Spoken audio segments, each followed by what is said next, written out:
하버드에서 심리학을 공부한 어느 박사님의 분석에 의하면 마스크를 쓰면 사람이 더 매력적으로 보이게 됩니다. 그 이유는 마스크에 가려 보이지 않는 얼굴 부분에 대해 우리는 상상력으로 머릿속으로 그 부분을 그리는데, 그때 우리의 상상력은 마스크에 가려 보이지 않는 부분을 우리가 상상할 수 있는 가장 매력적인 모습으로 채워넣는 경향이 있기 때문입니다. 우리나라 인터넷에서 좋게 한 500년은 돌았던 이 사진, 특정 부분을 이렇게 가려놓으면 우리의 뇌는 그 부분을 상상하게 되면서 생각지도 못했던 모습을 떠올리게 되는 것처럼, 마스크는 사람의 얼굴을 더욱 예쁘거나 또는 더 멋지게 보이도록 해줍니다. 대신 마스크를 썼을 때와 벗었을 때 너무 차이가 나버리면 마기꾼이란 희한한 욕까지 들으며 마음의 상처를 입는 경우들도 있지만, 일반적인 경우에는 그냥 마스크를 쓰고 있으면 훨씬 더 매력적으로 보이고, 특히 화장을 하는 여자들의 경우는 그 효과가 거의 마법 수준입니다. 아무튼 이런 현상을 가장 먼저 발견한 게 바로 일본인데, 기억하시겠지만 일본에서는 코로나가 있기 대략 10여 년 전부터 진작부터 거의 전 국민이 마스크를 썼습니다. 특히 일본 여성들 사이에서는 마스크가 자신을 더 예쁘게 보이도록 해준다는 사실이 부각이 되면서 크게 인기를 끌었던 적이 있습니다. 그런데 한 가지 재미있는 게, 일본에서는 점차 마스크를 쓴 여성이 덜 매력적이고 심지어 약간 기피 대상으로까지 느껴졌기 때문입니다. 마스크를 쓰면 훨씬 더 매력적으로 느껴지는 한국 여성들과는 정반대의 결과인데, 그 이유를 분석한 박사의 결론은 의외로 아주 단순한 이유에 있었습니다. 한국 여성들의 경우 순백색의 방역 마스크를 쓰고 있는 반면, 일본 여성들의 경우 코로나가 시작된 이후에도 우리 같은 KF94나 KF80 마스크가 없었기 때문에 계속 그 얇은 덴탈 마스크를 썼습니다. 그런데 덴탈 마스크는 무의식적으로 병이나 병원을 연상시키고, 또 그래서 어딘가 아픈 사람을 연상시키기 때문에 그걸 쓴 일본 여성들은 오히려 매력도가 떨어져 버리는 현상을 겪게 되었습니다. 하지만 최근에는 또 이런 최신 연구 결과까지 일본에 알려져 요즘 일본 여성들은 한국식 방역 마스크를 찾아 쓰는 것 외에 한국의 예쁜 컬러 미용 마스크까지 일부러 찾아 쓰는 것이 유행이 된 상황입니다. 마스크와 관련된 이 흥미로운 심리학 분석은 하버드 대학교 심리학과에서 박사학위를 받은 현재 한국에서 학생들을 가르치고 있는 정수근 박사의 분석으로,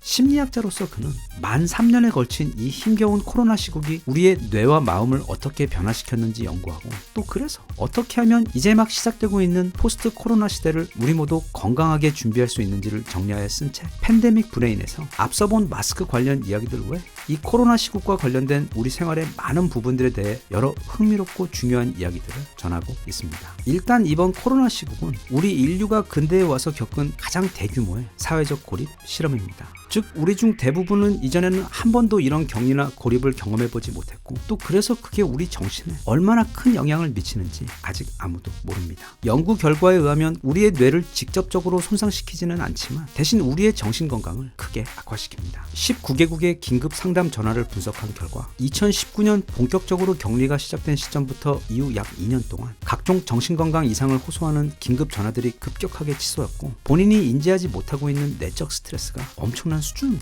쌓이고 있다는 결과가 드러났습니다. 우리 한국은 전 세계에서 유일하게 일체 사회적 격리 없이 코로나 시기를 넘긴 국가입니다. 중간중간 상점들이 오후 몇 시까지만 영업을 하도록 조치를 취하는 등 최소한의 수준으로만 일상생활에 제약을 가하고, 그 외 거의 이전 정상적일 때와 크게 다를 바 없이 지내왔기 때문에 잘 모를 수도 있지만, 꼭 지금 중국 같은 거의 만화 수준의 극단적인 격리 조치가 아니더라도 잘 기억해 보시면 재작년 내내 유럽의 대부분 도시들, 그리고 여러 동남아 국가들 역시 그때 길에 사람 한 명 다니지 않을 정도로 도시 전체를 완전히 봉쇄해버렸고, 또 그래서 사람들은 집안에 꼼짝없이 갇힌 채 짧게는 한두 달, 길게는 그 이상을 두려움과 외로움과 싸우며 견뎌야 했습니다. 다시 말하지만 우리나라의 경우는 전 세계에서도 거의 유일하게 큰 고통 없이 너무도 무난하게 거대한 태풍의 시기를 지나간 것입니다. 하지만 앞서도 말했듯 일반적인 나라들의 경우에는 사람들의 정신건강이 심각하게 손상을 입게 될 정도, 그래서 깊은 트라우마를 남길 만큼의 끔찍한 경험이었기 때문에 그렇게 손상된 우리의 마음을 다시 회복시키기 위해서는 1년의 노력이 반드시 필요하다고 저자는 당부하며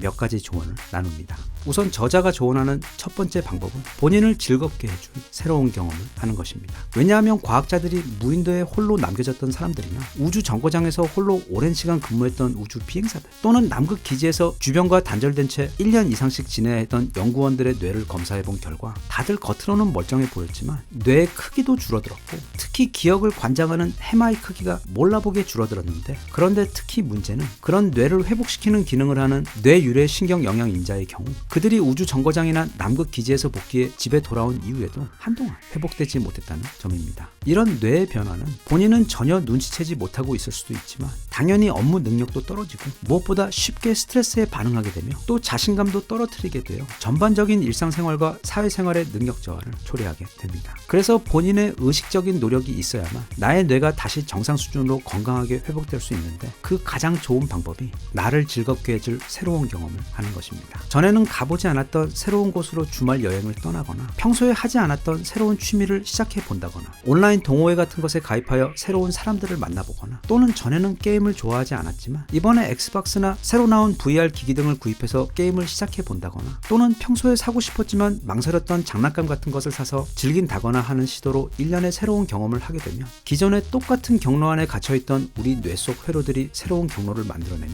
그 과정에서 기분이 좋아지는 신경물질인 도파민이 분비되고 뇌 전체의 활성화에 크게 도움이 되면서 기억력까지 빠르게 좋아지는 것은 물론 모티베이션을 자극하여 우리가 더 건설적인 일을 하고 싶어 하게끔 만드는 건강한 동기부여 효과 또한 일어나게 됩니다. 저자가 추천하는 또 다른 조언은 바로 스킨십입니다. 스킨십은 잠과 함께 우리 인간이 경험할 수 있는 최고의 보약입니다. 누군가 나를 안아주면 심박수가 즉각적으로 안정되면서 동시에 통증과 스트레스 수치는 즉시 떨어집니다. 그럼에도 신기하게 우리의 뇌의 활동량은 늘어납니다. 그건 우리 안에서 일종의 천연 모르핀과도 같은 옥시토신이 스킨십에 의해 분비되기 때문인데, 코로나 시국으로 인해 사람들의 스트레스가 급격하게 높아진 이유 중 하나가 바로 바이러스 전염 위험 때문에 모두가 스킨십을 극단적으로 피해야 했기 때문입니다. 하지만 이건 저를 비롯해서 일부 사람들에게 아무리 하고 싶어도 그 상대가 없어 따르기 매우 힘든 조언이긴 한데, 너무도 다행스럽게도 자신의 반려동물을 안거나 또는 어루만지는 형태의 스킨십 또한 정신적으로 볼 때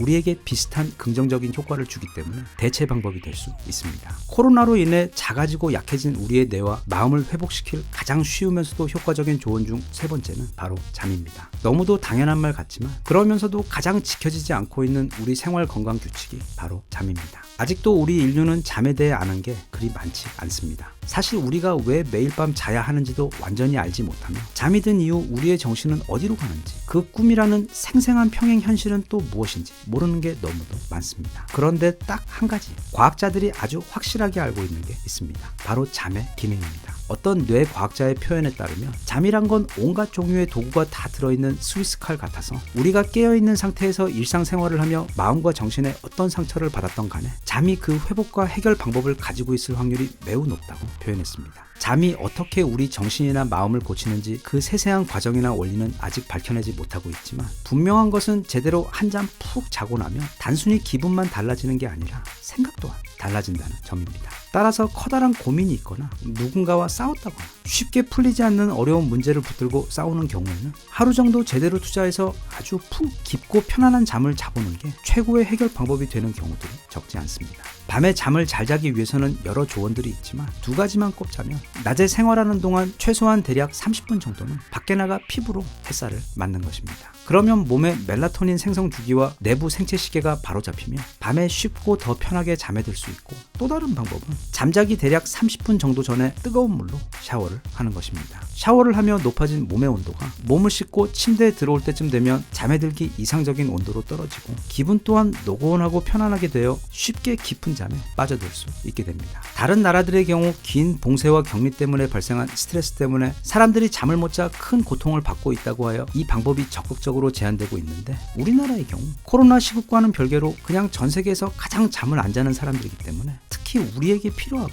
유익한 조언이 아닐까 싶습니다. 이제 마스크도 벗게 되었고, 또 그래서 코로나도 이제 끝이라는 이야기가 요즘 계속 들려오고 있습니다. 하지만 한편으로 지금 중국에서는 전례 없는 도시 봉쇄가 시작되고 있으며, 대만에서도 지난 며칠 동안 거의 역대 최고치의 확진자가 나오고 있는 상황이고, 또 지난주부터는 오미크론보다도 전파 속도가 25%나 더 빠른 일명 뉴욕 변이가 지금 미국에서 급속도로 확산되고 있다는 뉴스도 들려오고 있습니다. 방역에 있어서는 세계에서 가장 가장 안전한 나라에 살고 있어 우리 모두 너무도 다행이고 커다란 축복이긴 하지만 이 코로나 시대는 그게 완전히 끝날 때까지는 절대로 끝난 게 아니기 때문에 최종적으로 이 모든 게 종식이 될 때까지는 우리 모두 자신의 몸 건강은 물론 마음의 건강 역시 항시 잘 보호하고 다스려서 다들 아프지 않고 항상 건강을 지켜낼 수 있었으면 좋겠습니다. 대한민국 만세. 감사합니다.